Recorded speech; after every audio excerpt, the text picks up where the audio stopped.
Hello friend, দেখো আমি চলে এসেছি মিনি কিচেন নিয়ে। এখানে আমার ছোট্ট ছোট্ট সবই মিনি ছোট ছোট জিনিস। দেখো আজকে কী কী রান্না হবে চলো দেখি। এখানে দেখো বাজারের ব্যাগ আছে, আর দেখি বাজার থেকে কী কী সবজি আনা হয়েছে সেগুলো দেখে নিই। এখানে ছোট্ট ময়দা আছে, একটা ছোট্ট প্যাকেটে ময়দা আছে। আর এখানে বাজারের ব্যাগেতে একটা চিরকুট আছে, জানি না চিরকুটে কী আছে, তবে চলো দেখা যাক, যেটা থাকবে সেটাই রান্না হবে। একে একে বাজারগুলো আমি বের করি।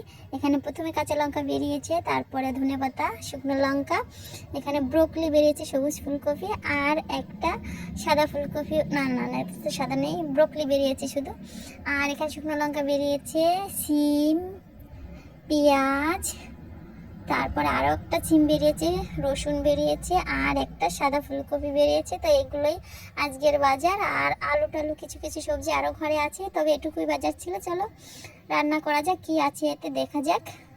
চিরকুটটায় আছে লুচি আর তরকারি আলু দিয়ে। যাই হোক, আজকে চলো লুচি আর তরকারি হয়ে যাক। যেহেতু এখানে ময়দা আনাই আছে আর আলুটা ঘরেই আছে, এগুলোই আজকে রান্না হবে। চলো আস্তে আস্তে ভিডিওটা তোমরা শেষ পর্যন্ত দেখো। যদি ভালো লাগে আমার ভিডিওতে অবশ্যই লাইক কমেন্ট শেয়ার করো।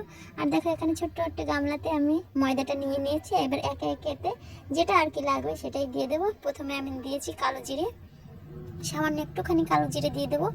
তারপর দিয়ে দেবো একটুখানি লবণ, তারপর একটুখানি চিনি, আর একটুখানি তেল দিয়ে এটা বেশ সুন্দর করে মাখো মাখো করতে হবে। যেভাবে ময়দাটা মাখা হয় লুচির জন্য সেইভাবেই মেখে নেব। যেহেতু সব ছোট ছোট করে ছোট ছোট জিনিস, তাই একটু সমস্যা হচ্ছে, তোমরা একটু ভিডিওটা দেখে নিও। এখানে সামান্য পরিমাণে একটু জল দিয়ে দেবো। দেখো ছোট্ট এক বালতি করে জল নিয়ে এসেছি, সেটাই দিয়ে দেবো আস্তে আস্তে করে। আটাটাকে ময়দাটা কিন্তু আমার মাখা হয়ে গেছে। এভাবে একটুখানি তেল দিয়ে আমি কিছু সময় ঢাকা দিয়ে রেখে দেব। তারপর আলুটা তরকারি করার জন্য চলো রেডি হয়ে যায়। দেখো এখানে একটা আলু নিয়ে নিয়েছি, এই বটিটা দিয়ে এবার আলুটা কেটে নেব। তারপরে কড়াইটা বসিয়ে দিয়েছি। এবার আমি গিয়ে কড়াইটা কিন্তু প্রচণ্ড তেতে গেছে, এবার আমি তেল দিয়ে দেব। এবার আমাদের আলু কেটে ধুয়ে নিয়েছি, এভাবে একসঙ্গে কিন্তু আমি সাদা তেল দিয়ে দেব। তারপর গিয়ে ফোড়নে দিয়ে দেব কিছু এটাকে কি বলে, কালো জিরে। হ্যাঁ হ্যাঁ, কালো জিরে দিয়ে দেবো। তারপরে কালো জিরে দিয়ে দেওয়ার পরে দেখো কড়াইটা কিন্তু এতটাই তেতেছে যে পুরো ধোঁয়া উঠছে কড়াই থেকে। তারপরে কিন্তু আলুটা দিয়ে দিয়েছি। এভাবে কিছুটা সময় নাড়াচাড়া করতে করতে দেখবে যখনই আলুটা লাল হয়ে আসবে তখন একটু হলুদ গুঁড়ো দিয়ে দেবো। হলুদ গুঁড়ো দেওয়ার পরে লবণ দিয়ে দিয়েছি, হলুদ দিয়ে দিয়েছি। এভাবে কিছু সময় ভাজা হওয়ার পরে জলটা দিয়ে দেবো। কিছু সময় থাকবে। দেখো এখন আমি জলটা দিয়ে দিচ্ছি, এক কড়াই জল দিয়ে দিয়েছি। এভাবে কিছু সময় ফুটবে, আলুটা তো গলবে, তার জন্য কিছু সময় ফুটবে, তাই এভাবে আমি করে ঢাকা দিয়ে দেবো। ঢাকাটা দেওয়ার পরে কিছু সময় পরে দেখো তরকারিটা কত সুন্দর ফুটে উঠেছে। এভাবে কিছু সময় হতে লাগুক। আমি একটুখানি দেখে নিয়েছি যে শুকনো কাঁচা লঙ্কা দিতে হবে, একটুখানি সামান্য পরিমাণে লবণও দিতে হবে, তাই লবণটাও দিয়ে দিয়েছি। একটুখানি মশলাও দিতে হবে, একটুখানি মশলা দেব।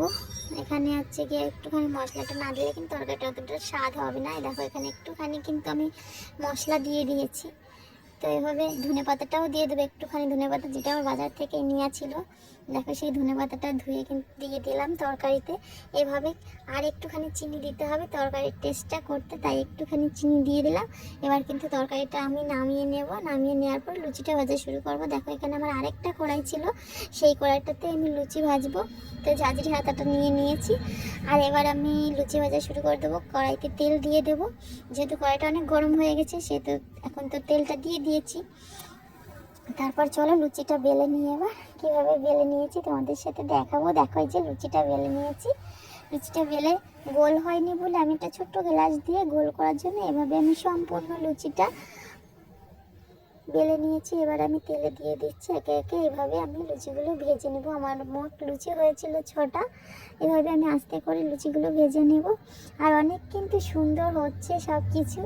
আর আমার ভিডিও যদি তোমাদের ভালো লাগে তাহলে অবশ্যই আমার সঙ্গে থেকো, আমার পাশে থেকো। এভাবে আমি সম্পূর্ণ লুচিগুলো ভেজে নেব। যেহেতু আমার মিনি কিচেন আমার অনেক ভালো লাগছে, তোমাদেরও যদি ভালো লাগে অবশ্যই কিন্তু আমার পাশে থেকো। তো চলো এভাবে সম্পূর্ণ লুচিগুলো আমি ভেজে নিয়ে দেখাচ্ছি তোমাদের কেমন হয়েছে। ঠিক আছে, আমার সঙ্গে থেকো কিন্তু। এভাবে আমার সম্পূর্ণ লুচিগুলো ভেজে নিয়েছি। আর কি কি তোমরা দেখতে চাও আমার এই মিনি কিচেনে অবশ্যই কিন্তু কমেন্টে জানিও। চেষ্টা করব তোমাদের তোমাদেরকে দেখানোর। আর এই দেখো একটা উনান, ছোট্ট এই উনানটা কিন্তু আমি নিজে হাতে বানিয়েছি। আমি আগে একবারও বলেছি যে উনানটা কিন্তু আমি নিজেই বানিয়েছি, অনেক সুন্দর হয়েছে। দেখো আমার লুচিগুলো কিন্তু অনেক সুন্দর হয়েছে, ভাজা কমপ্লিট। দেখো এখানে আমি থালাতে দিয়েও দিয়েছি, ছোট্ট একটা থালা, তরকারি লুচি দিয়ে দিয়েছি।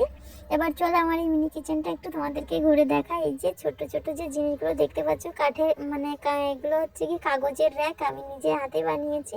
কিছু কিছু জিনিস আমার নিজে হাতে বানানো আছে। আর এই যে সবুজ গাছ, এখানে সাদা ফুল ফুটেছে, চন্দ্রমল্লিকা, হ্যাঁ চন্দ্রমল্লিকা।